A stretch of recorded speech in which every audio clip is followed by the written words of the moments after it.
我花63万（括弧不含利息）买了这辆宝马 X5啊，有2个减配跟2个异响，让我很没有面子。车友们，你们看一下，跟我一样不一样？来，第一个异响，原地打方向盘轮毂会有异响，你们听一下啊。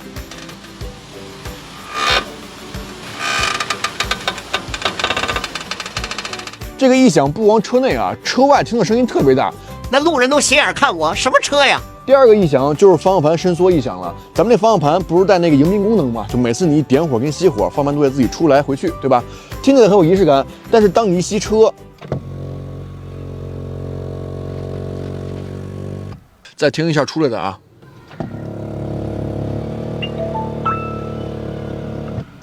听见了吗？就这个声啊，这还算小的，平时那声更大。我朋友都问我什么声，我都不好意思说。还有2个减配啊，第一个减配就是电吸门了，60-70万的车居然没有标配电吸门，这个门很重，非常不好关，一般女孩第一次关门啊都关不上，会咯噔这么挂上。第二个减配就是无钥匙进入了啊，虽然官方说全系标配了无钥匙进入，但是只有前排才有，后排没有，你的后排是拉不开的，看到了吗？所以每次如果说你想拿东西，必须要先解锁前排，再开后排才可以，超级麻烦。这些减配呢还是看得见的，还有很多看不见的减配呢。比如说后备箱的那个液压支撑杆跟金属油门踏板都是我自己装回来的。